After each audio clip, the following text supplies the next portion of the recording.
Naalala ko, sa aming kusina, ang boses ng aking anak, tila nagtatago ng lihim. Pinag-uusapan niya ang pagbebenta ng lumang bahay na pinaghirapan namin ng aking asawa. 5 milyong piso, sabi niya, nakukunin niyang lahat. Parang bumagsak ang mundo ko, ngunit nanatili akong tahimik. Sa loob ko, isang malamig na ngiti ang sumilay. Hindi nila alam, ang bawat pahina ng aking lumang kwaderno ay may ibang plano. Bago tayo magpatuloy, kung maaari, mag-subscribe ka sa channel at sabihin mo sa comments kung saan ka nakikinig ngayon, ikatutuwa ko talagang malaman iyon. Ako si Elena. 50 taong gulang, nakaupo ako sa isang malamig na upuan sa opisina ng abogado dito sa Makati.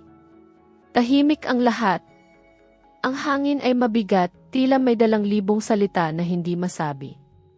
Sa aking harapan, naroon ang mga papel na sisira, formal, sa 30 taon ng aking buhay bilang asawa ni Ramon. 30 taon na tila bumalik sa isang iglap, nagmistulang usok na lang sa hangin. Hawak ko ang isang asul na ballpen. Ang dulo nito ay bahagyang nakadikit sa huling pahina ng aming kasunduan. Walang panginginig ang aking kamay. Noon, maraming gabi, nanginginig ako ng mag-isa. Sa tuwing naririnig ko ang ugong ng sasakyan ni Ramon na umuuwi ng hating gabi. Sa tuwing naamoy ko ang pabango ng ibang babae na kumakapit sa kanyang kwelyo. Sa tuwing binibigkas niya ang mga kasinungalingang napakakinis, na tila ang tanging pagpipilian ko ay maniwala o gawing katawa-tawa ang sarili kong nagdududa. Ngunit ngayon, sa sandaling ito, matatag ang aking mga daliri. Ang bawat letra ng aking pangalan na isusulat ko ay hindi lang isang pagtatapos. Ito ay isang simula. Nasa tapat ko si Ramon. 5 taon na ang nakalipas ng pakasalan ko siya. Sa tingin ng marami, matagumpay siya. Ngayon, nakadekwatro siya, nakasandal sa upuan, ang isang kamay ay walang ganang pinapaikot ang isang silver na lighter. Sa kabilang kamay niya ay isang sigarilyong hindi pa nasisindihan. Ang mga mata niya ay nakatingin sa akin, hindi puot, hindi rin pighati. Ito ang tingin ng isang taong naniniwalang siya ang nagwagi. Ang tingin ng isang taong nasa itaas, habang minamasdan ang isang babaeng malapit ng mahulog mula sa hagdan na tinatawag na asawa niya. Ngumisi siya. Mabagal ang boses ngunit sapat na para marinig ng mga naghihintay sa malapit, kahit pa ipinipilit kong isipin na ako lang ang nakarinig. Elena, pagkatapos mong pumirma, sabi niya, at doon, sa mga salita niyang iyon, naramdaman ko ang lamig na unti-unting gumagapang sa aking likod, hindi ka na Villanueva. Huwag mong isipin na malaya ka na pagkatapos nito. Wala nang magbabayad ng renta mo, ng kuryente, ng tubig. Wala nang mag-aalaga sa iyo na parang bata. 50 taong gulang ka na. Ano pa bang magagawa mo? O baka uwi ka sa probinsya at taasa sa nanay mo? Hindi ako nag-angat ng tingin. Binaliktad ko lamang ang pahina kung saan ako pipirma. Hinila ko ang kasunduan palapit sa akin, at itinapat ang dulo ng ballpen sa espasyo para sa pangalan ko. Naging matamis ang tahimik na sandaling iyon. Ang bawat hibla ng aking pagkatao ay tila humihinga ng malalim. Nagpatuloy si Ramon, tila hindi pa siya tapos magpahira. Alam mo, Elena, mayabang niyang sinabi, ang tinig ay puno ng kasiguruhan, mamayang hapon, dadalhin ko si Sofia para kumuha ng sasakyan niya. Isang Rolls-Royce Phantom. Siguro, 50 milyong piso ang halaga. Sigurado akong kahit kailan, hindi mo mahahawakan ang manibelan yon. Sa loob ko, hindi ako nagalit. Ang galit, matagal na iyong naging abo. Sa halip, isang bahagyang ngiti ang sumilay sa aking isip. Isang ngiting malamig, tila bayelo na hindi natunaw sa init ng aking damdamin. Ang laro ay nagsimula na, ang bulong ng aking kalooban. At ang lahat, sumusunod lang sa plano. Walang dapat ikabahala. Umaga iyon. Ang simula ng araw na magpapalit ng lahat. Ngunit bago pa man magsimula ang tunay na laro, alam kong kailangan kong saksihan ang pagmamalaki, ang kayabangan na inihanda ni Ramon para sa akin. Hindi para magpakita ng galit, kundi para lang tingnan kung paano ginagastos ang 50 milyong piso na hindi naman talaga sa kanya. Kaya't nang hapon na, sa halip na umuwi, pinuntahan ko ang Bonifacio Global City. Dito, ang mga gusali ay matatayog. Kumikinang sa sikat ng araw. Ang bawat sulok, parang nagmamay-ari ng sariling kwento ng karangyaan. Hindi ko makakalimutan ang showroom ng Rolls-Royce doon. Malaki. Malamig. Ang amoy ng mamahaling katad at ang matatalim na tingin ng mga sasakyan. Para bang mga bihirang hayop na naghihintay ng kanilang bagong amo. Pumasok ako. Hindi ako isang customer. Isa lang akong anino, isang tagamasid. Sumandal ako sa likod ng isang kulay pilak na phantom, tila tinitingnan ang aking sariling refleksyon sa makintab na pintura. Pero ang totoo, ang aking mga mata ay nagsusuri. Ang mga labasan, ang kway ng kahera, pati na ang mga nakatagong kamera sa kisam. Bawat detalye, tila isang bahagi ng chessboard. Naging malinaw ang bawat hakbang sa aking isip. Hindi nagtagal, isang pamilyar na tunog ang umalinggaw sa entrada. Ang kalansing ng matataas na takong. At pagkatapos, ang boses na 5 taon kong pinakinggan. Mula sa pagiging malambing hanggang sa pagiging malupit. Kita mo na, sabi ko sa'yo, mahal, dito sa showroom na to ang may pinakamagandang phantom sa buong Maynila. Boses ni Ramon iyon. Puno ng kasiguruhan, puno ng kayabangan.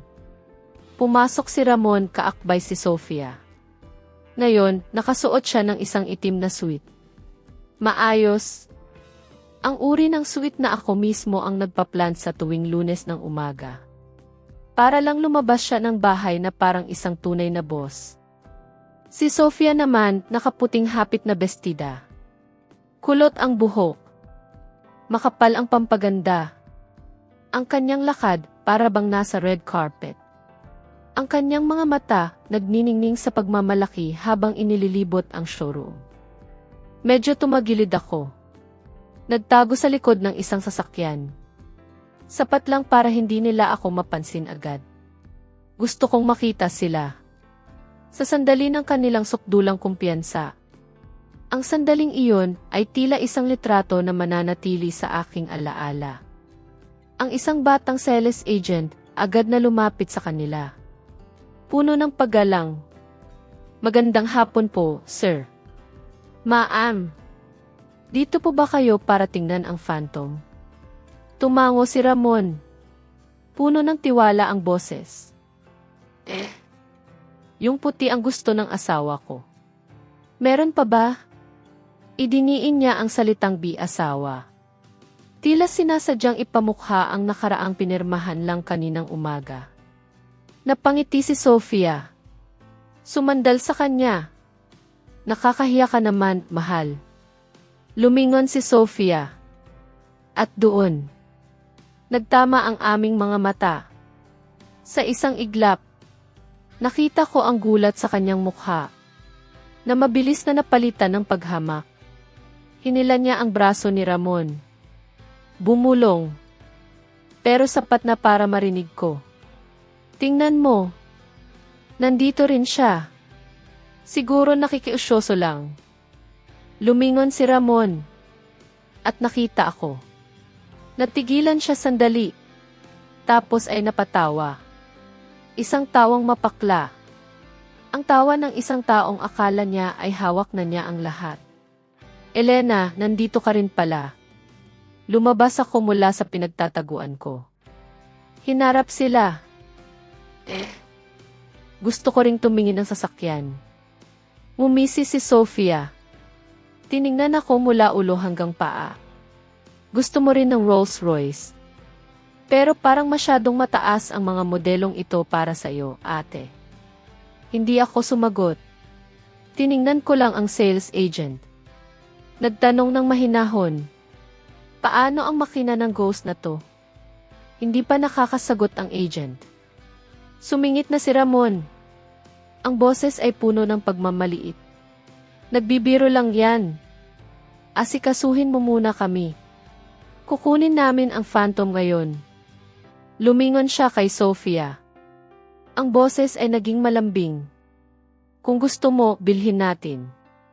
50 milyong piso lang naman. Numero lang sa akin ang pera. Agad silang dinala ng sales agent sa puting Phantom na nasa gitna ng showroom. Napasinghap si Sofia. Hinaplos ang sasakyan na maihalong pagyayabang. Ang ganda, mahal. Gusto ko to. Tumango si Ramon. Binuksan ang kanyang pitaka. Kumuha ng isang itim na credit card. Ipinatong niya ito sa kamay ng agent. Para bang nag-aabot lang ng kapirasong papel. Ay swipe mo na. Bayad na. Tila bumagal ang lahat sa paligid ko. Ilang customer sa showroom ang napalingon. 50 milyong piso. Hindi isang halagang madalas mong marinig sa isang ordinaryong hapon. Nakatayo si Sofia sa tabi niya. Taas no. Ang mga matay kumikinang sa kasiyahan. Ako, nakatayo ilang hakbang ang layo. Nakasandal sa isang sasakyan. Hawak ang cellphone ko. Kalmado ang tibok ng puso ko. Walang kaba. Walang pag-aalala. Alam ko kung ano ang mangyayari. Hinihintay ko lang ang sandaling iyon. Ang sandaling magbabago ang lahat. Hindi nagtagal, dinala ng sales agent ang itim na credit card ni Ramon sa counter. Nakahalukip-kip si Ramon, mukhang kampante. Lumingon siya kay Sofia, umiti. Ang ngiti na dati ay para sa akin. Ngayon, para sa iba na. Nakatayo si Sofia sa tabi niya, taas noo, ang mga matay kumikinang sa kasiyahan. Ako, ilang hakbang ang layo, nakasandal sa isang sasakyan, hawak ang cellphone. Kalmado ang tibok ng puso ko. Walang kaba. Walang pag-aalala. Alam ko kung ano ang mangyayari. Hinihintay ko lang ang sandaling iyon. Ang sandaling matatapos ang isang kabanata at magsisimula ang iba. Yumuko ang sales agent sa makinang pambayad. May bahagyang tunog. At pagkatapos isang tingin. Medyo kumunot ang kanyang noo. Sir, simula niya, ang boses ay professional pa rin, ngunit may bahid ng pagkalito. Pasensya po, transaction failed po ang lumalabas sa card. Nanigas ang lahat sa showroom. Ang tawa ni Ramon ang sigla ni Sofia. Para bang may biglang nagpatay ng tunog. Tumawa si Ramon, isang tawang mapakla. Baka may problema lang sa machine. I swipe mo ulit. Ang kanyang tinig, pinilit na maging casual. Ngunit sa ilalim yon, narinig ko ang bahagyang pagkabahala. Ginawa ng agent ang sinabi niya. Muli, isang pulang mensahe ang lumabas sa screen. Isang salitang malinaw. Declined. Nagsimula nang mawala ng pasensya si Sofia. Tumaas ang boses niya. Marco, anong nangyayari? Ang kanyang matamis na boses ay nagmistulang matalim na tunog. Hindi sumagot si Ramon. Dumukot siya ng isa pang card. Inihaji sa counter. Isang kulay pilak. Ang buong showroom ay tahimik na anupat rinig na rinig ko ang ugong ng aircon. Pinindot ng agent ang key confirm. Muling umilaw ang pamilyar na mensahe. Sir, pasensya po, sabi niya, mas mahina ang boses, pero hindi rin po gumagana ang card na ito. Natigilan si Sofia. Si Ramon naman parang binuhusan ng malamig na tubig. Namula ang mukha niya. Ano, sabi niya. Impossible. Paanong hindi gagana ang tatlong card na to? Nakita ko kung paanong unti-unting gumuho ang kumpiyansa sa mukha ni Ramon. Ang kayabangan. Ang pagmamalaki. Tila isang kastilyo ng buhangin na hinampas ng alon. Hindi ako lumapit. Hindi ako nagsalita. Tahimik ko lang pinanood ang sandaling ilang buwan kong pinaghandaan. Hindi pa ito ang katapusan. Ito pa lang ang pagsasara ng unang pinto. Ang ilaw mula sa mga chandelier ay nagniningning pa rin. Ang sahig ay kumikinang. Ang mga mamahaling sasakyan ay tahimik na nakaparada. Ang tanging nagbago ay ang mga mukha ni na Ramon at Sofia. Na bawat segundo ay kitang-kita ang pagbabago. Hindi maitatago. Mabilis na lumapit si Ramon sa counter. Hinablot ang isa sa mga itim na card mula sa kamay ng sales agent. Tiningnan niya ito ng paulit-ulit. Na para bang hindi makapaniwala sa nakikita. Impossible. Kakagamit ko lang nito kahapon. Yumuko ang sales agent. Pinananatili ang propesyonal na tono kahit halata na ang pagkalito. Sir, ayon po sa sistema, kinansela na po ang card na ito. Hindi na po maaaring gamitin sa transaksyon. Nakatayo sa tabi niya si Sofia. Mahigpit ang hawak sa strap ng kanyang bag, ang mga pulang kuko ay bumaon sa katad. Anong kinansela?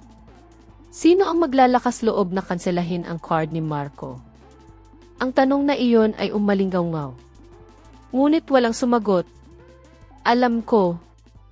At nagsisimula na ring maintindihan ni Ramon. Kahit ayaw pa niyang maniwala. Sa paligid, ang ibang mga customer ay tumigil na sa pagtingin ng mga sasakyan. Ang kanilang mga mausisang tingin ay nakatuon na sa amin. Ang mga tinging iyon ay parang maliliit na karayom. Hindi masakit agad, ngunit unti-unting tumutusok sa ego ng isang lalaking sanay na nasa itaas. Humarap si Ramon sa sales agent. Pasigaw ang boses. I check mo ulit.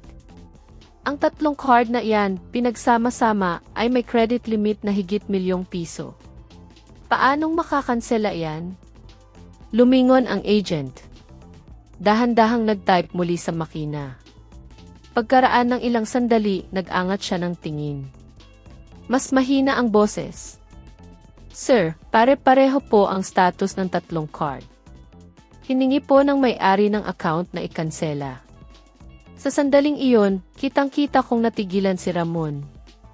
Namutla ang kanyang mukha, na parang naubusan ng dugo. Lumingon si Sofia sa kanya. Ang mga matay nag-aapoy sa gulat at galit. May-ari ng account? Ikaw? Ikaw ba ang nagpakansela? Umiling si Ramon. Garalgal ang boses. Hindi ako. Humakbang ako ng 1 beses. Hindi para kunin ang atensyon, kundi para tumayo sa isang lugar kung saan direktang tumatama ang ilaw sa kanilang mga mukha. Gusto kong makita sila ng malinaw. Biglang lumingon si Ramon sa akin. Ang kanyang mga mata ay nakatitig sa akin. Na parang isang taong malapit nang mahanap ang sagot sa isang nakakatakot na palaisipan. Elena, ikaw ba ang may gawa nito? Tinitigan ko siya ng diretsyo. Hindi ako ngumiti. Hindi rin ako tumanggi. Nagbalik lang ako ng isang napakagaang tanong. May ebidensya ka ba? Ang tanong na iyon ay parang isang sampal na hindi nakikita. Napanganga si Ramon, ngunit walang masabi. Si Sofia naman hindi na nakapagpigil. Pumiyok ang boses. Huwag ka nang magkunwari. Sino pa ba ang gagawa niyan kundi ikaw? Nagsimula nang kumalat ang bulungan. 3 black card. Lahat kinansela. Grebe. Kanina lang sabi niya numero lang ang 50 milyon. Totoo nga. Huwag magsalita ng tapos. Bawat salita parang nahuhulog sa malamig na sahig. Kinuyom ni Ramon ang kanyang mga kamay. Ang mga kuko ay bumaon sa kanyang palad hanggang sa mamuti ito. Bumalik siya sa counter. Mas mababa ang boses. Halos nagmamakaawa. May iba pa bang paraan? Bank transfer. Cash. Umiling ang sales agent. Paumanhin po, sir, ang mga bank account na nakalink sa mga card na ito ay nakalock na rin po. Sa ngayon, hindi po kayo makakapagbayad gamit ang anumang paraan dito. Napatawa si Sofia ng pilit. Tapos biglang tumahimik. Lumingalinga siya, na pagtantong napakaraming mata ang nakatingin sa kanya. Ang mayabang na ngiti kanina ay naglaho na. Napalitan ng pagkalitong hindi na maitago. Marco, umuwi na lang kaya muna tayo. Hindi sumagot si Ramon. Nakatayo pa rin siya roon, na parang isang bitak na estatwa. Nararamdaman kong ang sandaling ito ay malalim na tatatak sa kanyang alaala. Tulad ng isang peklat, na habang buhay niyang dadalhin. Dahan-dahan akong lumapit. Tumayo sa harap nila. Mukhang hindi ngayon ang araw para bumili ng sasakyan. Lumingon si Sofia sa akin. Nanginginig ang boses, ngunit pilit pa ring nagpapakita ng tapang. Masayang-masaya ka na ba? Umiling ako. Hindi. Nakikita ko lang na bumabalik na ang lahat sa tamang lugar. Tumingin sa akin si Ramon. Ang mga matay namumula. Ginagawa mo to para maghiganti. Huminga ako ng malalim. Hindi. Ginagawa ko to para protektahan kung ano ang sa akin. Wala nang nagsalita. Ang bigat ng paligid ay ramdam na maging ng sales agent na hindi alam kung mananatili o aatras. Sa huli, lumabas ang manager ng showroom. Magalang, ngunit matigas ang pananalita. Sir, ma'am, kung hindi po kayo makakapagtransaksyon ngayon, maaari po bang umalis na muna kayo para hindi maabala ang ibang mga customer? Ang mga salitang iyon ang nagsilbing tuldok. Yumuko si Sofia at hinila ang braso ni Ramon. Halika na. Lumingon si Ramon sa puting phantom sa huling pagkakataon. Ang mga matay puno ng panghihinayang at galit. Pagkatapos ay tumalikod siya at naglakad paalis. Ang likod ay hindi na tuwid tulad ng pagpasok niya. Naiwan akong nakatingin sa kanila. Ang sandaling iyon nagtataka ako, gaano karami sa inyo ang nakaranas ng ganitong pagbabayad? Gusto kong malaman ang inyong mga kwento. Sana'y ibahagi ninyo ang inyong damdamin. Sino ang nakakaalam, marahil ang ating mga karanasan ay maaaring maging ilaw sa iba. Pagkaalis ko sa showroom, hindi ako nagtagal. Ang sikat ng araw ay humina na at ang hangin ay dumadampi sa mga puno sa gilid ng daan. Binuksan ko ang aking cellphone. Isang bagong mensahe mula kay Atty. Cardo Diaz ang lumabas. Unang yugto tapos na. Paghandaan ng ikalawang yugto. Napangiti ako. Isang napakaliit na ngiti. Ang larong ito ay hindi nagtatapos sa showroom. Ito ay nagsisimula pa lamang. Diretso akong nagtungo sa opisina ni Atty. Cardo Diaz sa Ayala Avenue. Naghihintay na siya sa conference room at sa harap niya ay isang makapal na folder na maayos na nakaipit. Tumango siya nang makita ako. Kumusta ang showroom? Umupo ako. Inilapag ang bag ko sa mesa. Eksakto sa inaasahan natin. Ngumiti siya. Hindi isang ngiti ng pagmamalaki, kundi isang ngiti ng taong alam na ang lahat ay umaayon sa plano. Ang 3 card na iyon ay nakapangalan sa inyo, Elena, at nakuha sa loob ng inyong kasal. Ang pondo ay orihinal na galing sa inyong joint account. Sa legal na aspeto, may karapatan kang ipakansela ang mga ito nang matuklasan mo ang mga senyales ng pagtatago ng ari-arian. Tumango ako. Hindi titigil si Ramon. Sigurado yan. Inabot sa akin ni Atty. Cardo Diaz ang isang set ng mga dokumento. Ito ang susunod na hakbang. Petisyon para i-freeze ang mga ari-arian. Bahay na nakapangalan sa kamag-anak. Kotse na nakapangalan kay Sofia. Bank accounts na inilipat sa ibang bansa. Hindi natin kailangan ng ingay. Kailangan lang nating gawin ang tamang proseso. Kinuha ko ang mga papel. Binuklat isa-isa. Bawat salita, parang isang balat na tinutuklap upang ilantad ang tunay na mukha ng lalaking dati kong tinawag na asawa. Maraming gabi akong nagpuyat para paghambingin ang mga ito. Mag-ipon ng resibo. Kumuha ng screenshots. Humingi ng bank statements. At pulutin ang bawat piraso ng ebidensya. Na parang namumulot ng basag na salamin. 5 taon bilang asawa. Akala ng mga tao, marunong lang akong magluto at maglinis. Ngunit may mga babaeng habang mas minamaliit, mas natututong mabuhay sa katahimikan. Naitanong ko sa sarili ko noon, bakit kailangan kong gawin ito? At napagtanto kong hindi ito dahil sa put, kundi dahil ayoko. Ayokong lumabas sa kasal na ito na parang isang biktima. Naninakawan ng lahat. Sa tingin mo, ano ang magiging reaksyon niya? Tanong ko kay Atty. Cardo Diaz. Nag-isip sandali si Atty. Cardo Diaz. Magpapanik. Tapos magagalit. Tapos maghahanap ng sisisihin. Pero sa huli, kapag sarado na ang lahat ng daan, mapipilitan siyang harapin ang katotohanan. Pumirma ako. Matatag pa rin ang kamay.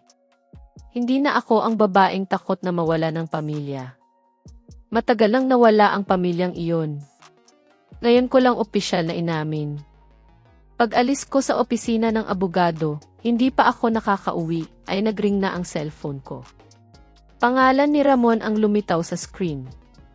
Tinitigan ko ito ng ilang segundo bago ko sinagot. Elena, ano ba talaga ang gusto mo? Ang boses niya ay hindi na mayabang tulad kaninang umaga. Hindi na rin pasigaw tulad sa showroom. Ito'y paos at maihalong takot. Gusto ko kung ano ang para sa akin, sabi ko. Huwag kang masyadong sumobra. Ikaw ang sumobra. Natahimik si Ramon sa kabilang linya. Rinig ko ang kanyang mabilis na paghinga. Ikaw ba talaga ang may gawa sa 3 card na yon? Ginawa ko kung ano ang tama sa batas. Alam mo bang kapag ginawa mo yan, itutulak mo ako sa wala? Tumingin ako sa mahabang pila ng mga sasakyan sa harap ko. Matagal mo na akong itinulak sa wala. Ibinaba ko ang telepono. Hindi dahil sa galit, kundi dahil wala nang dapat pag-usapan.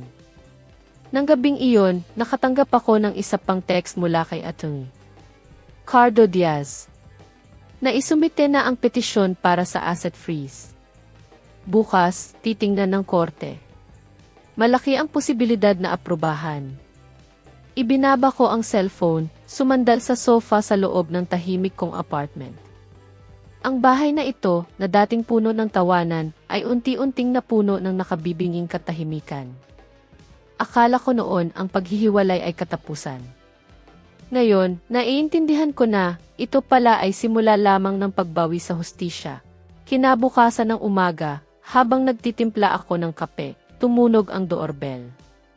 Pagbukas ko ng pinto, nakita ko si Ramon. Gusot ang kanyang damit. Tabingi ang kurbata. At pagod ang mukha. Pwede ba akong pumasok para makipag-usap? Tanong niya. Hinarangan ko ang pinto. Kung ano man yan, dito na lang. Lumingon si Ramon. Alam kong nagkamali ako. Pero kung i-freeze mo lahat ng ari-arian, hindi na makakagalaw ang kumpanya ko. Ang mga ari-ariang iyon ay hindi lang sayo. Ibabalik ko ang parte mo. Hindi na ako naniniwala sa mga pangako, sagot ko. Kinuyom ni Ramon ang kanyang mga kamay. Gusto mo ba akong mamatay? Tinitigan ko siya. Gusto ko lang na managot ka. Nakatayo siya roon ng matagal bago tumalikod. Ang kanyang likod ay hukot na. Wala na ang dating tindig ng isang matagumpay na lalaki. Wala pang isang linggo, nagsimulang kumalat ang balita. Ang mga business partner ni Ramon ay pansamantalang itinigil ang kanilang mga kontrata. At sinuri ng mga bangko ang kanyang mga utang. Ang kanyang kumpanya ay nalubog sa isang financial audit. Wala na akong kailangang gawin. Ang sistema mismo ang kumilos ng mailantad ang katotohanan. Isang hapon, nakasalubong ko si Sofia sa pasilyo ng korte habang nagpapasa ako ng karagdagang dokumento. Wala na siyang makapal na pampaganda. Wala na ring mamahaling bag, masaya ka na ba? Tanong niya. Tiningnan ko siya. Walang galit. Walang awa. Dapat mong tanungin ang sarili mo kung bakit ka nandito. Mapait na umiti si Sofia. Sabi niya sa akin, ayos lang ang lahat. Naniwala ako. Yumuko siya. Ang maniwala sa pera ng iba ay laging may panganib. Tumulo ang luha niya sa sahig. Hindi ako nagtagal.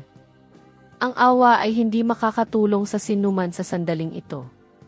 Sa pagtatapos ng linggong iyon, nalaman ko mula kay Atty. Cardo Diaz na isang grupo ng maliliit na shareholder sa kumpanya ni Ramon ang humiling ng isang emergency meeting. Ang mga chismis tungkol sa pagtatalo sa ari-arian at ang pag-freeze nito ay nagdulot sa kanila ng pag-aalala para sa kanilang mga puhunan. Kapag nawala ang tiwala, lahat ng numero ay nawawalan ng halaga. Naalala ko ang mga unang araw ng itayo ni Ramon ang kumpanya. Kasama niya akong nagpupuyat. Nagbibigay ng opinyon sa bawat plano. At sumusuporta sa kanya sa mga pinakamahihirap na panahon. Naniwala ako noon na ang tagumpay niya ay tagumpay din ng aming pamilya. Ngunit hindi niya kailanman itinuring na bahagi niyon ang aking mga pinaghirapan. Gabi, tumawag si Atty. Cardo Diaz. Nag-alok si Ramon ng negosasyon sa labas ng korte. Ang kondisyon, isasauli niya ang isang bahagi ng ari-arian kapalit ng pag-alis ng freeze order. Mapait akong napangiti. Ngayon lang siya nakipag-ayos. Ngayong gipit na siya. Sagutin mo para sa akin, sabi ko ng dahan-dahan. Hindi ako makikipag-ayos. Hihintayin ko ang pinal na desisyon ng korte. Natahimik sandali si Atty. Cardo Diaz bago sumagot. Naiintindihan ko. Nang gabing iyon, matagal akong hindi nakatulog. Hindi dahil sa pag-aalala, kundi dahil sa pagbabalik ng mga alaala. Naalala ko ang mga malamig na hapunan habang hinihintay ko si Ramon. Ang mga pagkakataong pinunasan ko ang aking luha nang sabihin niyang, nasa bahay ka lang naman, wala ka namang kinikita. Napagtanto kong ang pagbagsak ng imperyo ni Ramon ay hindi dahil sa akin, kundi dahil sa mga bagay na itinanim niya sa loob ng maraming taon. Ako lang ang nag-alis ng takip. Kinabukasan, maaga akong gumising. Nagtimpla ng kape at binuksan ang bintana. Ang syudad ay gumigising tulad ng dati. Ang buhay ay hindi humihinto dahil sa isang kumpanyang malapit ng bumagsak o dahil sa isang sirang kasal. Naintindihan kong hindi ko kayang iligtas si Ramon. At hindi ko na rin kailangan. Ang kailangan kong gawin ay magpatuloy ng may tuwid na likod. At malinis na konsensya, umaga ng unang pagdinig. Kulay abo ang langit sa Maynila. Hindi umuulan pero mabigat ang pakiramdam. Maaga akong dumating sa Regional Trial Court. Dahan-dahan kong inakyat ang mga baitang na bato na pudpud na sa dami ng mga taong dumaan. Bawat hakbang ko ay parang pagtapak sa mga taon na lumipas sa katahimikan. Hindi ako nakabihis ng magarbo. Isang simpleng puting blusa at madilim na pantalon. Hindi ko kailangang magpa-impress. Ang katotohanan na ang magpapatunay sa lahat. Naghihintay na si Atty. Cardo Diaz sa lobby. Tumango siya nang makita ako. Ayos ka lang ba? Ayos lang ako. Ang totoo, hindi ako ganap na kalmado.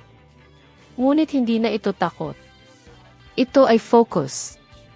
Alam kong may mga masasakit na salitang maririnig ngayon.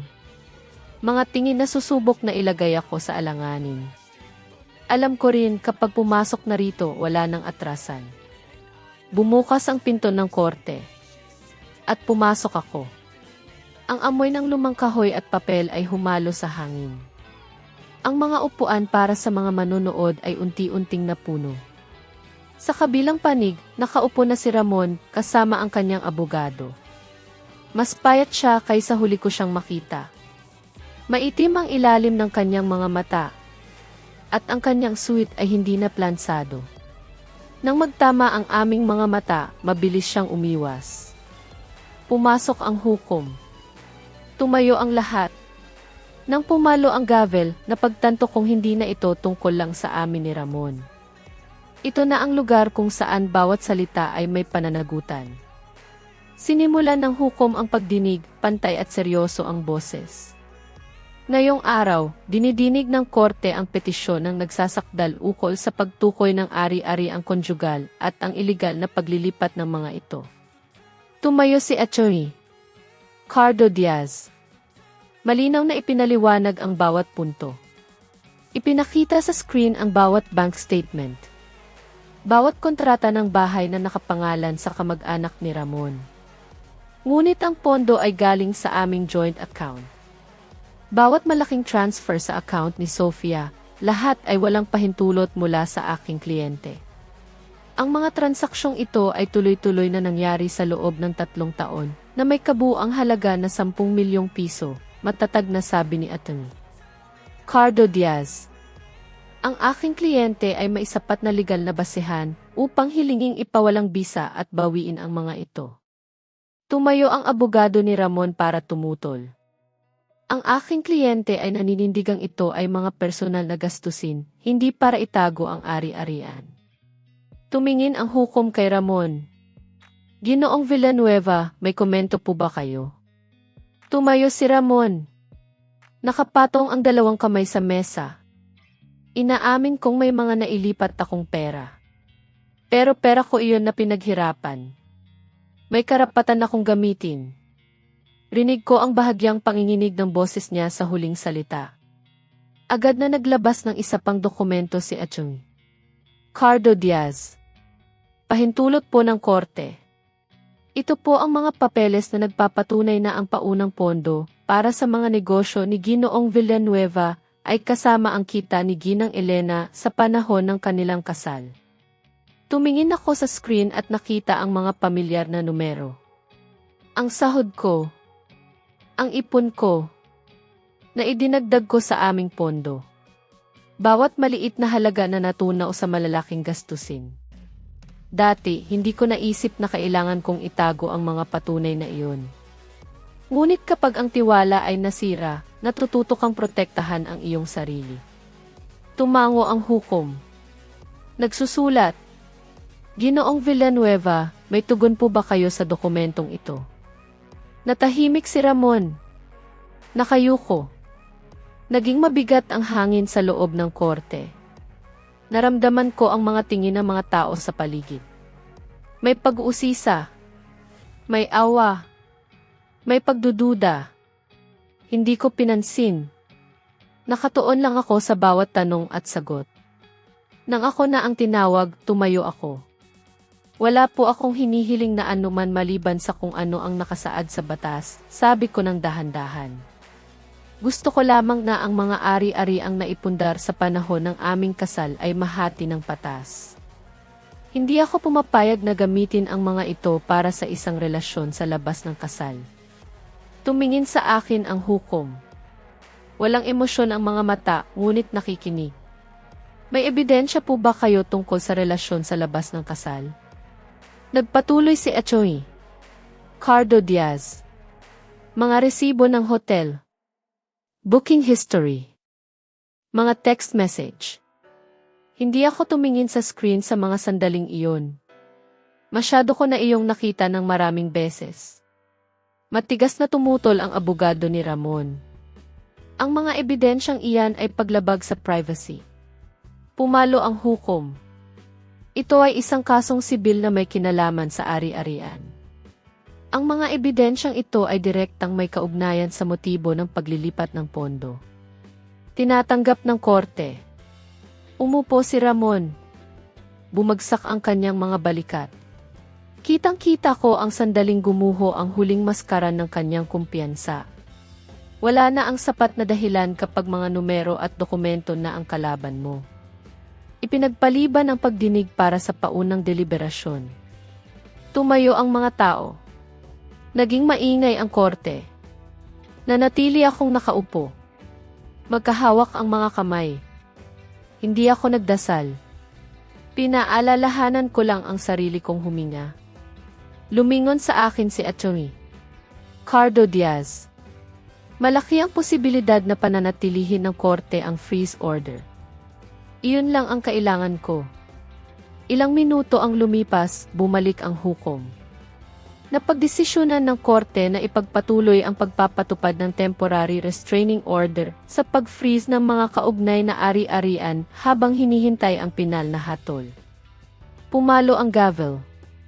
Ipinikit ko ang aking mga mata sandali, hindi dahil sa tuwa, kundi dahil may isang pabigat na naalis. Pagkatapos ng unang pagdinig, akala ko'y magkakaroon ako ng oras para huminga. Ngunit hindi pinahintulutan ng realidad ang anumang pagpapahinga.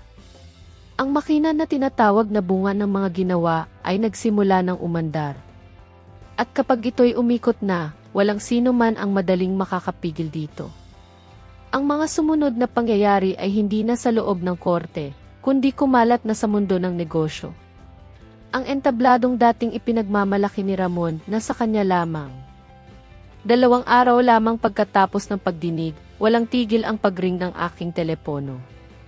Hindi si Ramon, kundi mga tawag mula sa mga hindi kilalang numero. Hindi ko sinagot.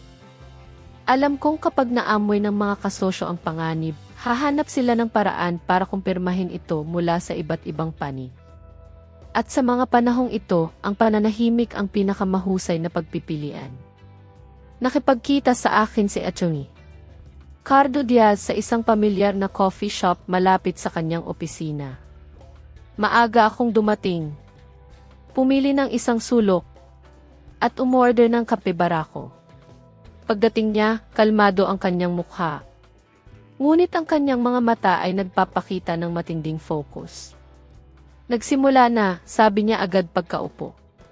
Inaasahan ko na, isang malaking partner ni Ramon ang nagpadala ng sulat na humihiling ng pansamantalang pagtigil ng kontrata.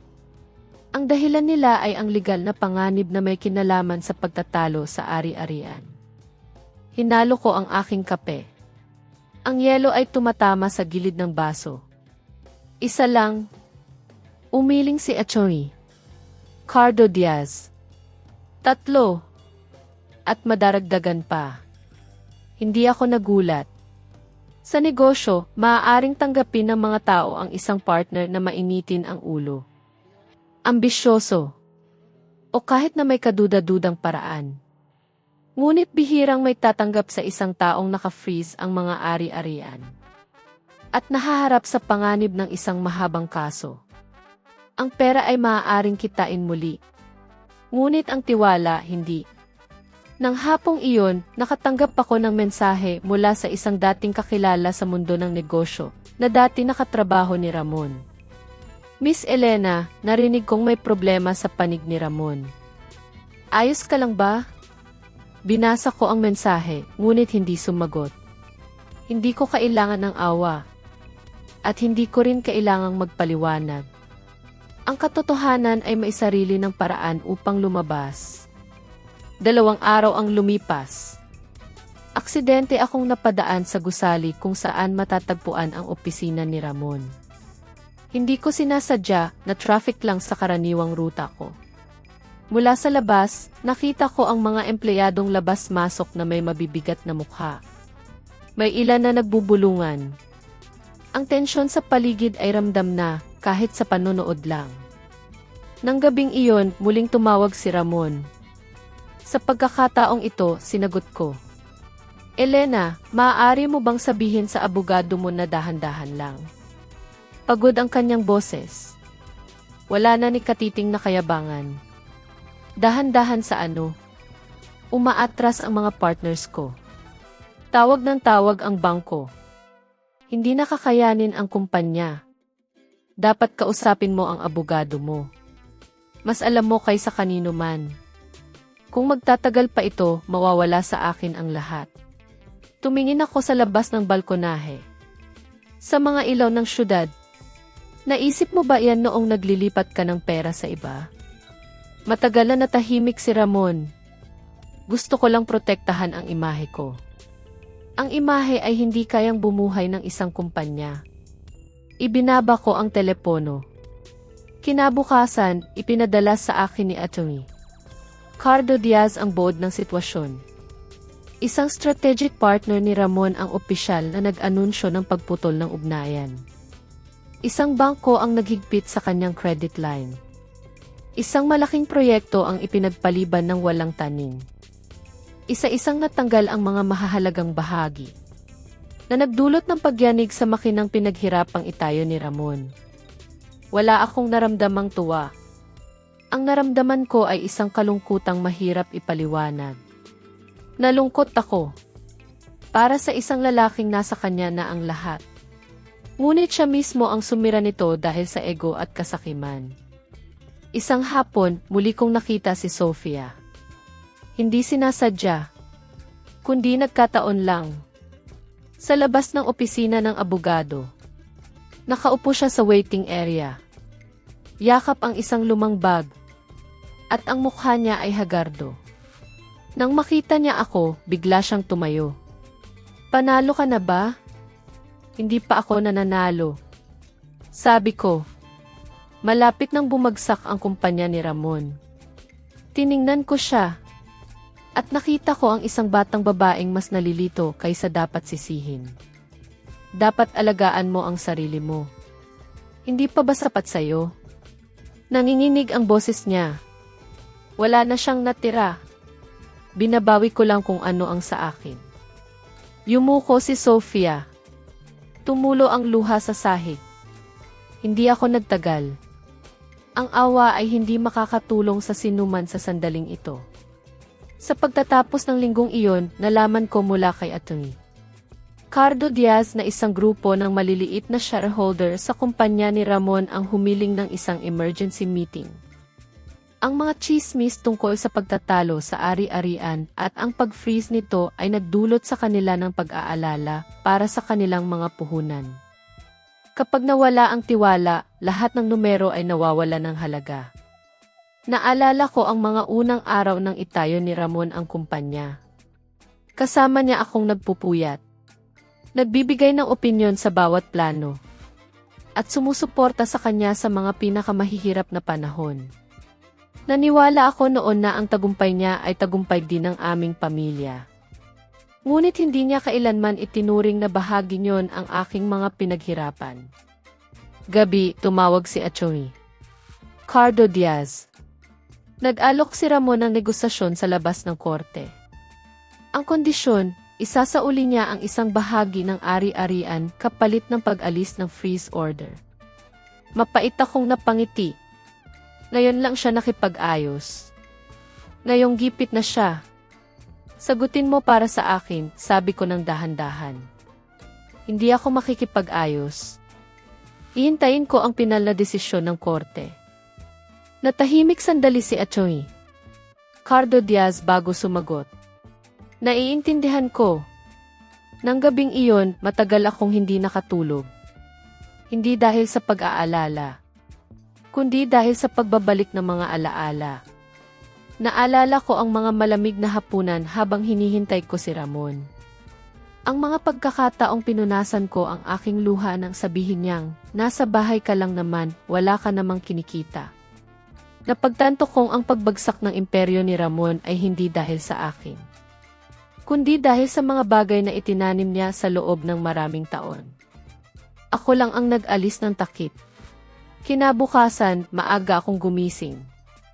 Nagtimpla ng kape at binuksan ang bintana. Ang syudad ay gumigising tulad ng dati. Ang buhay ay hindi humihinto dahil sa isang kumpanyang malapit ng bumagsak. O dahil sa isang sirang kasal. Naintindihan kong hindi ko kayang iligtas si Ramon. At hindi ko na rin kailangan. Ang kailangan kong gawin ay magpatuloy ng may tuwid na likod. At malinis na konsensya. Binuksan ko ang aking kalendaryo. At minarkahan ang araw ng susunod na pagdinig. Iyon ang magiging araw kung saan lahat ay pagpapasyahan. Kung naririnig ninyo pa rin ang aking kwento hanggang dito, ipagbigay alam po ninyo sa akin. Isang isa sa komento ay sapat na upang malaman kung mayroon pa rin kasama ako sa paglalakbay na ito. Ang inyong presensya po ang aking pinakamalaking inspirasyon upang maipagpatuloy ko pa ang natitirang bahagi ng aking kwento, araw ng huling pagdinig. Kakaiba ang dilim ng langit sa Maynila. Maaga akong dumating sa korte, hindi dahil sa kaba, kundi dahil gusto ko ng katahimikan para ihanda ang sarili. Sa harap ng gusali, abala ang mga tao. Bawat isa ay may dalang sariling kwento, sariling alalahanin. Huminga ako ng malalim bago pumasok. Naghihintay na si Atty. Cardo Diaz sa pasilyo. Tumango siya sa akin. Seryoso, ngunit matatag ang tingin. Matatapos na ito ngayon. Alam ko. Umupo kami sa aming pwesto. Hindi nagtagal, dumating si Ramon. Mabagal siyang maglakad. Ang mga balikat ay bagsak na parang may pasa na mabigat. Ang kanyang suit, na dating perpekto ang sukat, ay gusot na at maluwag sa kanyang payat na katawan. Nang magtama ang aming mga mata, hindi ako umiwas. Hindi rin ako nang hamon. Tiningnan ko lang siya, na parang isang taong dati napakapamilyar, ngunit ngayon ay ganap ng estranghero. Nagsimula ang pagdinig. Isa-isang binanggit ng hukom ang mga punto. Pantay ang boses. Ngunit bawat salita ay parang martilyong pumupukpok sa tensyonadong katahimikan. Inilabas ang mga bagong dokumento. Mga money trail. Mga dummy corporation. Mga hindi idineklarang utang. Bawat detalyeng binabasa ay isang maskarang tinatanggal. Sinubukan ng abogado ni Ramon na ipaliwanag, ang aking kliyente ay kumilos sa ilalim ng matinding pressure mula sa negosyo. Pinutol siya ng hukom. Ang pressure ay hindi isang legal na dahilan para labagin ang mga obligasyong pinansyal at obligasyon sa kasal. Yumuko si Ramon. Nakita kong nanginginig ang kanyang kamay sa ibabaw ng mesa. Nang ako na ang tanungin, tumayo ako. Sa sandaling iyon, ramdam na ramdam ko ang tibok ng aking puso. Ngunit kalmado pa rin ang aking boses. Hinihiling ko lamang po na isaalang-alang ng korte at protektahan ang aking mga legal na karapatan. Ayon sa batas, walang labis, walang kulang. Tumango ang hukom. Idinagdag ni Atty. Cardo Diaz. Ang aking kliyente ay hindi nakilahok, hindi pumayag at hindi nakinabang sa mga iligal na transaksyon. Ang pag-freeze at paghahati ng ari-arian ay kinakailangan upang masiguro ang hustisya. Naging mabigat ang hangin sa korte. Paminsan-minsan, nararamdaman ko ang tingin ni Ramon sa akin. Na parang may gustong sabihin, ngunit hindi magawa. May mga salitang sa puntong ito ay huli na para sabihin.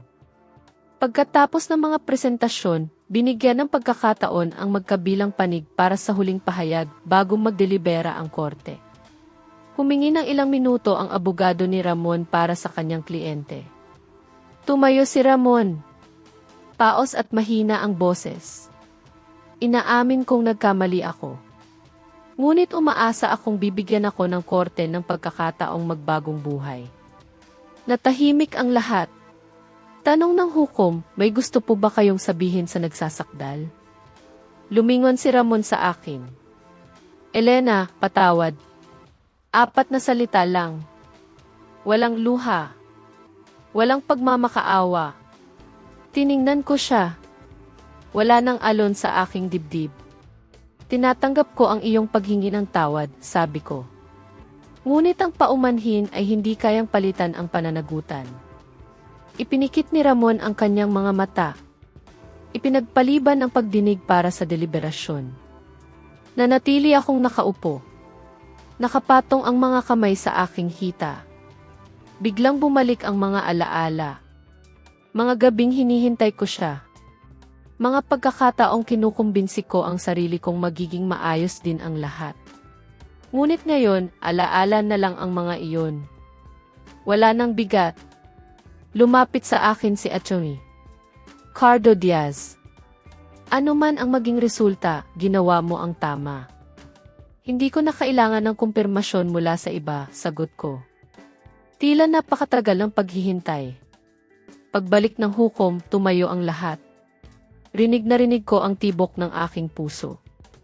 Hindi dahil sa takot, kundi dahil ang sandaling ito ang magmamarka ng pagtatapos ng isang kabanata sa aking buhay. Binasa ng hukom ang desisyon. Malinaw ang bawat salita. Pananatilihin ang pag-freeze sa mga ari-arian. Ang mga ilegal na paglilipat ng pondo sa panahon ng kasal ay kailangang ibalik. Ang mga paglabag sa batas pinansyal ni Ramon ay ililipat sa kinaukulang ahensya para sa karampatang aksyon. Nakatayong tulala si Ramon. Nang matapos basahin ang desisyon, para siyang nawalan ng direksyon. Natapos ang pagdinig, isa-isang umalis ang mga tao. Aayusin ko na sana ang aking mga gamit nang mahinang tumawag si Ramon. Elena! Huminto ako. Alam kong wala na akong karapatang magsalita, pagpapatuloy niya. Pero gusto kong malaman mo. Hindi ko inakalang aabot tayo sa ganito. Hindi ko rin inakala, sagot ko. Pero nangyari na. Nagsisisi ka ba? Nag-isip ako ng ilang segundo. Hindi. Nagsisisi lang ako na hindi ako mas maagang nagising. Tumango si Ramon. Namumula ang mga mata, ngunit walang luhang tumulo. Magkaiba ang direksyong tinahak namin palabas ng korte. Sa labas, ang sikat ng araw ay tumatama sa mga baitang. Nakakasilaw. Ngunit mainit. Huminto ako sandali. Huminga ng malalim. Naramdaman ang hangin ng kalayaan na pumapasok sa aking dibdib. Naabutan ako ni Atty. Cardo Diaz. Tapos na ang lahat. Alam ko, sabi ko. Salamat. Mas magiging magaan na ang daan mo. Umiti ako sa daan pa uwi. Siksikan ang mga sasakyan. Maingay ang mga busina. Ang syudad ay patuloy na umiikot na parang walang isang sirang kasal. Isang gumuhong imperyo. Napagtanto kong ang mundo ay hindi umiikot sa sakit ng sinuman. At iyon ay isang magandang bagay. Nang gabing iyon, mag-isa akong nakaupo sa aking apartment. Binuksan ang bintana para pumasok ang hangin. Hindi ko na masyadong iniisip si Ramon. Ang kanyang kumpanya. O ang mga hatol. Iniisip ko ang sarili ko. Kung paano ako mabubuhay pagkatapos ng lahat. Naintindihan kong ang huling paghaharap sa korte ay hindi lamang pagtatapos ng isang kaso, kundi simula ng isang bagong buhay. Isang buhay kung saan hindi ko na kailangang yumuko. Hindi na kailangang maghintay sa pagbabalik ng sinuman. Hindi na kailangang pagdudahan ang sarili kong halaga. Araw na natanggap ko ang pinal na hatol. Nakaupo ako sa aking maliit na opisina. Ang sikat ng umaga ay tumatago sa salamin ng bintana. Nag-iiwan ng isang payapang dilaw na kulay sa aking mesa. Nagring ang telepono. Si Atty. Cardo Diaz.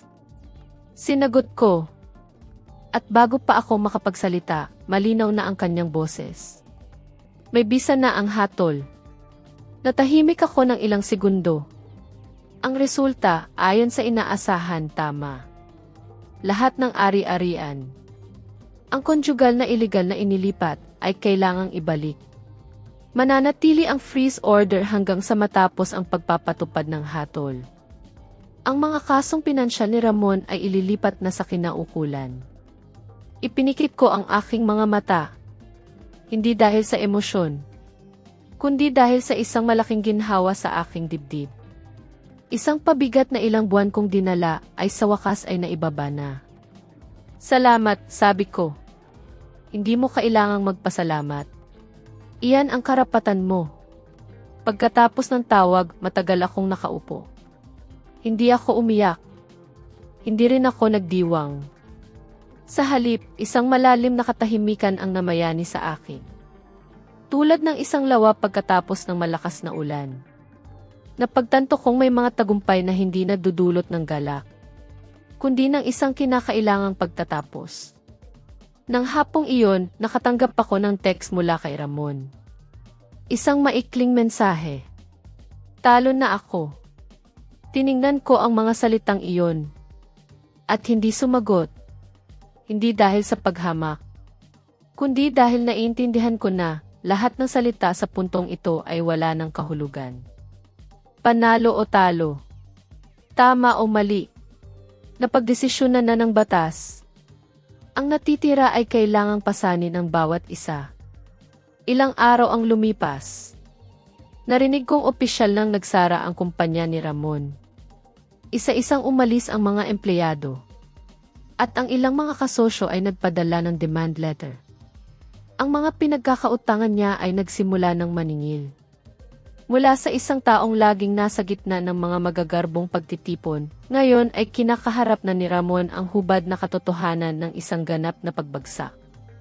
Hindi ko na sinubukang alamin pa ang mga detalye. Ayokong gawing libangan ang sakit ng iba. Para sa akin, tapos na ang kwentong iyon. Isang gabi, habang inaayos ko ang bahay, aksidente kong natagpuan ang isang lumang kwaderno. Nakasulat doon ang mga munting tala noong mga unang taon ng aming kasal. Mga sulat na puno ng pag-asa at tiwala. Binasa ko ito. At natawa na lang sa sarili. Ang babae sa kwadernong iyon ay naniwalang kung sapat lang ang kanyang pagsisikap at pagmamahal, magiging maayos ang lahat. Isinara ko ang kwaderno. Hindi ko ito pinunit. Itinago ko ito. Bilang paalala na minsan, dumaan ako sa mga panahong ganoon. Isang linggo pagkatapos ng hatol, muli kong nakita si Sofia. Siya ang nag-ayang makipagkita sa isang maliit na coffee shop. Pagdating ko, nakaupo na siya. Payat. At may maitim na bilog sa ilalim ng mga mata. Pasensya na sa abala, mahina niyang sabi. Anong kailangan mo? Inutusan akong isauli ang lahat ng natanggap ko. Yumuko siya. Hindi ko alam kung paano gagawin. Tiningnan ko si Sofia. Wala na ang kayabangan. Tanging isang batang babaeng nalilito sa bunga ng kanyang maling desisyon. Iyan ay isang legal na pananagutan, sabi ko. Dapat kang humanap ng abogado. Tumango si Sofia. Tumulo ang luha sa mesa. Akala ko, kapag kumapit ako sa isang matagumpay na lalaki, magbabago ang buhay ko.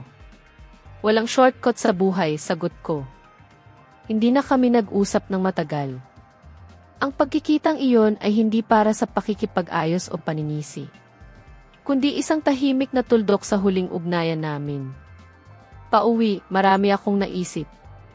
Napagtanto kong ang pagkasira ay hindi lang nangyari sa aming kasal, kundi pati na rin sa mga ilusyon ng maraming tao. Ilusyon tungkol sa pera, sa katayuan, at sa pag-asa sa iba para sa isang mas madaling buhay. Nang gabing iyon, umupo ako sa harap ng aking laptop. Pinapanood ang kwento ng sarili kong buhay na unti-unting nabubuo. Sumusulat ako. Hindi para magreklamo. Hindi rin para ipagmalaki ang tagumpay. Sumusulat ako para ipaalala na kahit sino ay maaaring mapunta sa sitwasyong tulad ko. Kung maglalagak ng tiwala sa maling tao at kalilimutan ang sariling halaga.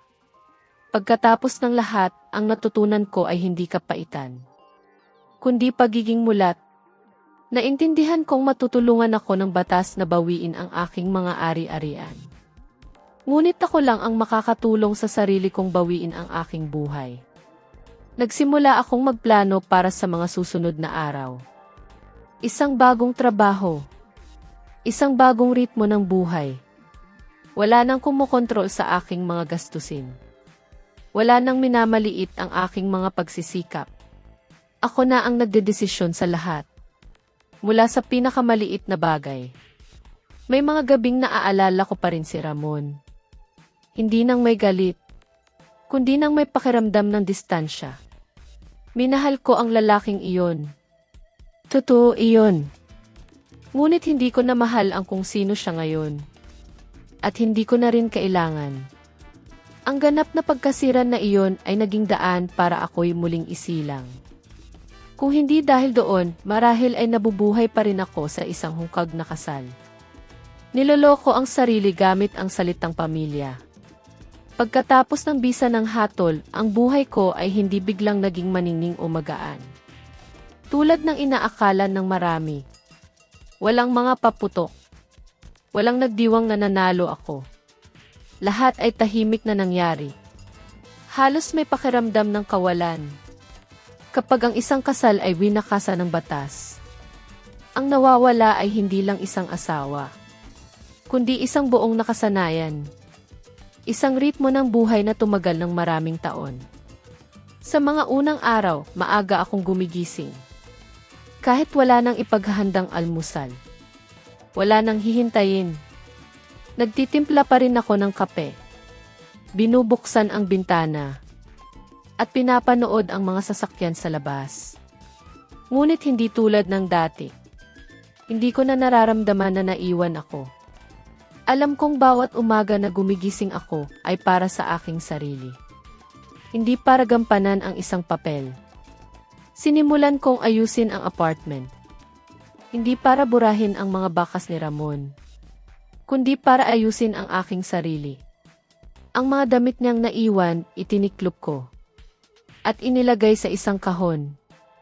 Ipinakuha sa isang serbisyo. Ang mga gamit na pinagsaluhan namin, itinabi ko. Ang mga talagang kailangan. Ang iba ay itinapon. Bawat bagay na binibitawan ko ay parang pagbitaw sa isang alaala. Isang lumang pabigat. May nagtanong sa akin, bakit hindi mo ibenta ang bahay para hindi mo na siya maalala? Umiti lang ako. Hindi na ako tumataka sa mga alaala. Dito ako tumira. Nasaktan. At nagising. Nananatili ako. Hindi para sariwain ang nakaraan. Kundi para ipaalala sa sarili kong nalampasan ko ang pinakamadilim na araw sa lugar na ito. Bumalik ako sa trabaho ng maseryoso. Dati, kahit nagtatrabaho ako, laging may bahagi sa isip ko na para sa pamilya. Para sa asawa. Ngayon, ang trabaho ang naging sandigan ko. Tumatanggap ako ng mas maraming proyekto. Nakikipag-ugnayan sa mas maraming tao. At pinag-aaralan ang mga bagay na dati kong isinasantabi dahil abala ako sa pag-aalaga sa iba. May mga gabing umuuwi akong pagod na pagod. Ngunit magaan ang pakiramdam. Napagtanto kong ang pagod dahil sa pagsisikap para sa sarili ay ibang-iba sa pagod dahil sa pagiging ubos sa isang relasyong hindi na patas. Isang hapon, nakipagkita ako kay Atty. Cardo Diaz para tapusin ang mga huling papeles. Pagkatapos kong pumirma, umiti siya. Mas maayos ka kaysa inaasahan ko. Wala na akong ibang pagpipilian kundi maging maayos. Hindi, umiling siya. Maayos ka dahil tinanggap mo na ang katotohanan. Ang mga salitang iyon ay sumama sa akin pauwi. Ang pagtanggap sa katotohanan. Simple pakinggan. Ngunit maraming tao ang hindi ito magawa. May mga taong mas pipiliing manatili sa isang pamilyar na sakit kaysa harapin ang isang katotohanang mag-udyok sa kanila na magbago. Ganoon din ako dati.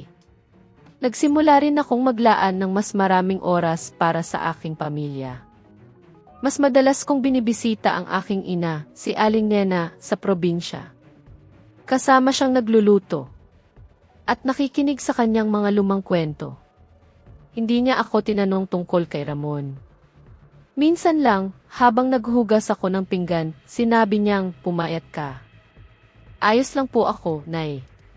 Mabuti kung ganoon, sagot niya. Pero huwag mong piliting maging masyadong malakas. Tumalikod ako. Hindi na malayang tumutulo na pala ang aking mga luha. May mga salitang hindi kailangan ng paliwanag. Ngunit tumatama sa pinakamalambot na bahagi ng iyong puso. Nasanay na rin ako sa mga gabing mag-isa. Walang maingay na telebisyon. Walang pagtatalo. Walang paghihintay. Nagbabasa ako. Nakikinig sa musika. Minsan ay nakaupo lang. Noong una, may kaunting kalungkutan. Ngunit unti-unti, napagtanto kong ang katahimikang ito ay hindi nakakatakot. Ito ang espasyo para pakinggan kong muli ang aking sarili. Isang bagay na matagal ko nang kinalimutan. Minsan, tinanong ako ng isang kaibigan, kung maibabalik ang panahon, pakakasalan mo pa rin ba si Ramon? Matagal akong nag-isip bago sumagot. Nanlaki ang mga mata niya. Pagkatapos ng lahat ng ginawa niya, sabi ko, dahil kung hindi dahil sa kasal na iyon, hindi ako magiging ako ngayon. Hindi ko tinitingnan ang mga paghihirap bilang isang walang kwentang pagkakamali. Ang mga iyon ay mga aral. Ang halagang binayaran ko para sa aking kamusmusan. Ang mahalaga, natuto ako. at hindi na ito ulitin. Napansin ko rin ang maraming babae sa paligid ko na nabubuhay sa mga kasal na tulad ng sa akin dati. Tahimik sila. Nagtitiis. Kinukumbinsi ang sarili na para ito sa mga anak, sa pamilya, sa dangal. Ngunit sa loob-loob nila, pagod na sila. At nag-iisa. Hindi ko hinihikayat ang sino man na maghiwalay. Wala akong karapatan. Ngunit naniniwala akong lahat ay karapat-dapat sa paggalang. Karapat-dapat na mabuhay ayon sa kanilang halaga. Kung ang isang relasyon ay ginagawa ka lang na mas maliit, mas mahina at mas takot araw-araw, hindi na iyon ang lugar para sa'yo. May mga gabing napapanaginipan ko pa rin si Ramon. Sa panaginip, hindi siya masama. Hindi rin malupit. Isa lang siyang pagod at nalilitong lalaki. Paggising ko, wala nang kirot sa aking puso. Naiintindihan kong bahagi na lang iyon ng alaala. Hindi senyales ng pagsisisi. Ang daan sa hinaharap ay mahaba pa. Hindi ko alam kung sino ang makikilala ko. Kung paano ako mabubuhay sa susunod na 5 o 10 taon. Ngunit sa pagkakataong ito, hindi na ako takot sa kawalan ng katiyakan. Dahil minsan na akong napunta sa ilalim. At alam kong kaya kong umangat ng mag-isa. Isinusulat ko ang mga linyang ito. Hindi para ipagmalaki ang aking katatagan, kundi para ipaalala sa sarili kong ang muling pagsilang ay hindi isang iglap, kundi isang buong proseso. Bawat araw, pinipili kong mabuhay ng kaiba. Mas tapat sa aking nararamdaman. Mas mabait sa aking sarili. At alam kong ang kwento ko ay hindi pa tapos dito. Nasa kalagitnaan pa lang ako ng paglalakbay, at ganoon nga po, mga minamahal, ang aking kwento. Hindi ito nagtapos sa pagwawagi o pagkatalo, kundi sa isang tahimik na pag-unawa sa aking sarili. Sa kung ano ang tunay na mahalaga.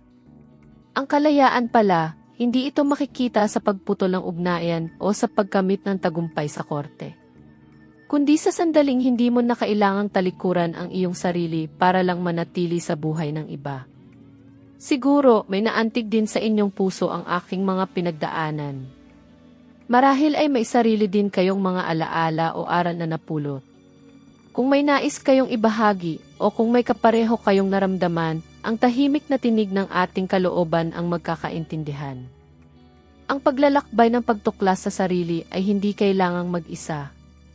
Kung nais ninyong manatiling bahagi ng mga kwentong nagbibigay inspirasyon at pag-unawa, kung saan tahimik nating tinutuklas ang ganti ng buhay, manatili po tayong konektado. Maraming salamat sa inyong pakikinig. Sa channel na ito, Tahimik na Ganti, patuloy tayong magkakasama sa paghahanap ng liwanag.